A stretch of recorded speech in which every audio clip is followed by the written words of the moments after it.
I was always forgotten when my friends planned trips with my cousin, until I found out who was really editing me out of the plans. I used to think it was just bad timing at first. Like genuinely, I told myself that people were busy, notifications got missed, and group chats get chaotic. But it kept happening in a way that felt too consistent to ignore. My friends would plan trips. Beach days, overnight stays, random food trips to the city. And I would only find out after the photos were already posted. Smiling faces. Inside jokes I wasn't part of. And my cousin Lyra always in the center of it all, like she belonged everywhere I didn't. What made it worse was that Lyra and I weren't even strangers. We grew up in the same house for a few years when our moms had a falling out with other relatives. So when I say we weren't close, I don't mean distant blood relation. I mean something shifted between us over time that I couldn't quite pinpoint. At first I thought maybe it was just me being left out socially. But then I noticed a pattern I couldn't ignore. Every single plan that involved my closest friend group somehow included Lyra, and every single one somehow excluded me, even when I was the one who originally introduced Lyra to them. That part still stings when I think about it, because I remember inviting her once to a casual hangout, just trying to be friendly, trying to bridge two parts of my life, and after that she just stayed, not just stayed but became central, like she had always been there before me. I started seeing screenshots of group chats I wasn't in, not screenshots sent to hurt me, just casual mentions that slipped out in conversation. "Oh yeah, we already told Lyra. We assumed you were busy. We thought you weren't into that kind of trip." Each explanation sounded reasonable on its own, but together they built something uncomfortable, a pattern that made me question my memory, my place in my own friend group, and even my relationship with my cousin. One night I saw a post that broke something open in me. It was a sunset photo at a beach resort. All my friends were there, even Lyra, even people I barely knew through them, and in the caption someone wrote, "Finally, the whole crew together." I remember staring at that word for a long time. Whole, because I wasn't there, and apparently I was never part of what they considered whole. I tried to laugh it off when I saw them next, tried to act normal, tried to be the chill one who doesn't take things personally. But something in me had already started shifting, because I couldn't understand how it kept happening so cleanly, like my name was never even on the list. One of my friends, Carla, finally noticed my expression that day. She asked me if I was okay, and I almost told her the truth, but instead I just smiled and said I had been busy. That answer felt rehearsed even as I said it. And I noticed Lyra watching me when I said it. Not directly, just that subtle sideways glance people do when they're tracking reactions. Later that night, I checked my messages again, and I realized something strange. There were no invites missing. There were no unread messages. There were no deleted threads. It looked like I was simply never added at all. That realization should have been comforting, but it wasn't. It made everything feel more deliberate, more intentional, like I wasn't being forgotten. I was being filtered out, and I couldn't figure out why. For a while, I blamed myself. Maybe I was too quiet in group settings. Maybe I didn't respond fast enough. Maybe I gave off an optional energy without realizing it. But then something happened that shifted everything again. We had a family gathering at my aunt's house. Lyra was there too, of course, and so were two of my closest friends from the group. That alone already felt strange, like two worlds colliding without my permission. I overheard them talking near the kitchen. Not about anything serious at first, just casual planning again. Another trip, another weekend plan, and then I heard my name, or rather the absence of it, being discussed. One of my friends said, "Should we ask her?" And there was a pause, a long one. Then Lyra said something that made my stomach drop slightly. She said, "She's probably overwhelmed lately, better not stress her." It sounded considerate on the surface, but it didn't feel like care. It felt like closure, like the decision had already been made. I wanted to step in right there, but I didn't, because I wasn't sure what I would even be stepping into. That night, I started replaying every interaction I had with Lyra, trying to find the moment things changed, trying to find where I lost my place, and I noticed something I had ignored before. Whenever plans were discussed in person, I was included. But whenever plans were finalized, I wasn't. It was like I existed in the early stages of possibility and disappeared at the moment of confirmation. That contradiction didn't make sense until I checked something I had never thought to check before. Old screenshots I had saved months ago, group chats I had been part of early on, and that's when I noticed something off. My name kept disappearing in later screenshots, not from messages being deleted, but from the participant list itself, like I was being quietly removed. I showed one screenshot to Carla the next day. She looked confused at first. Then she said something I wasn't ready for. She said, "Wait, I thought you left that group chat voluntarily." That sentence hit harder than I expected because I had never left anything. I had never been removed either as far as I knew, so I went digging deeper that night, and what I found didn't make sense at first. There were multiple versions of the same group chat. Some had me in them, some didn't, and the timestamps didn't align in a way I could explain easily. I felt my chest tighten as I realized something subtle but terrifying.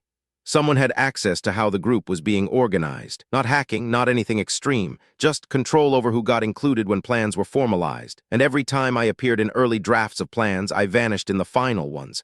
That realization shifted everything, because it wasn't forgetfulness anymore. It was structure, and structure meant intention. I started paying closer attention after that. I didn't confront anyone yet, I just observed. And I noticed something else. Whenever I was physically present when plans were made, I was included.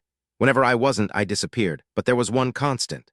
Lyra was always present when final decisions were made. Always. Even when she acted casual about it. Even when she pretended to be surprised about exclusions. That contradiction started to bother me more and more because she never seemed to be surprised in a way that felt real.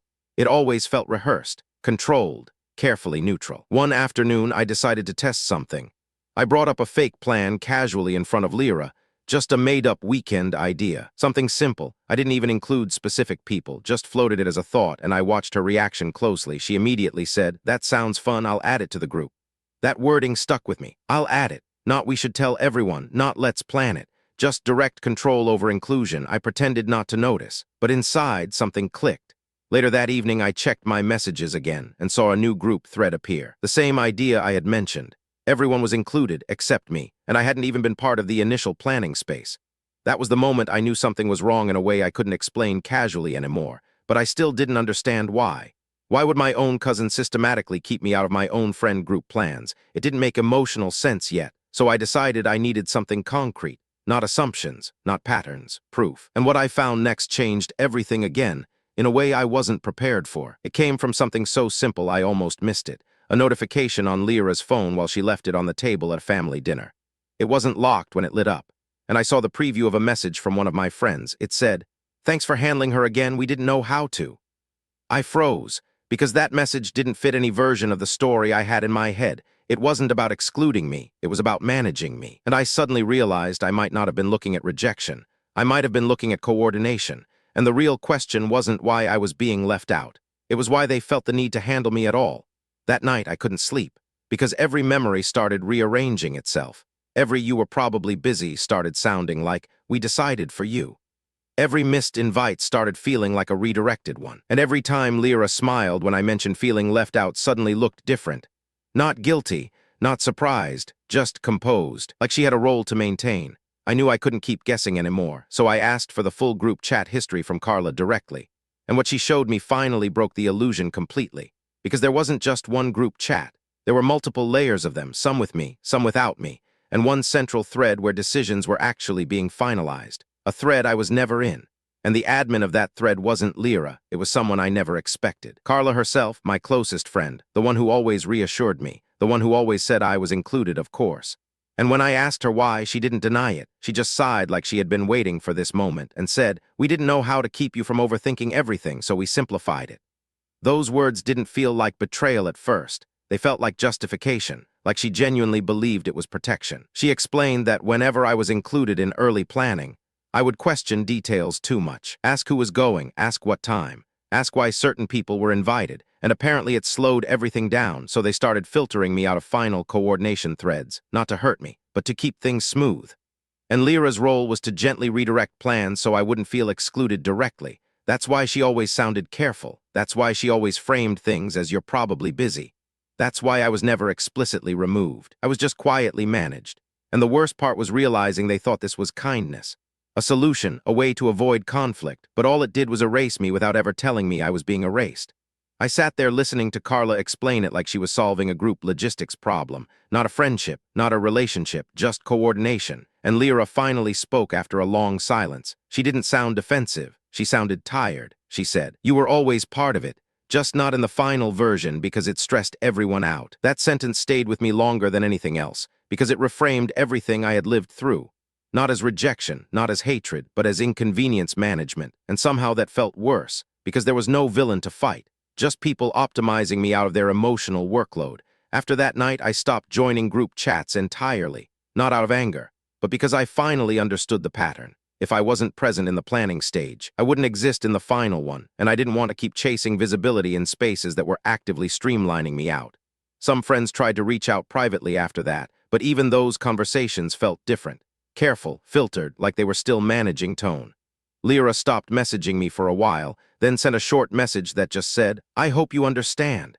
I didn't reply because I think I did understand, and that was the problem. Understanding didn't make it hurt less. It just made it quieter. Now I think about how often people disappear from their own social circles without realizing it's happening in layers like this. Not through conflict, not through explosions, but through small decisions made by people who think they're helping. And I keep wondering how long I would have stayed oblivious if I hadn't looked closely. Because from the outside, it always looked like I was the one drifting away. But from the inside, I was being edited out in real time. And the hardest truth I've had to accept is that everyone involved probably still thinks they did the right thing. Even now, I don't know if I was ever truly part of the version of the group they kept, or just someone they kept trimming until I stopped fitting the picture.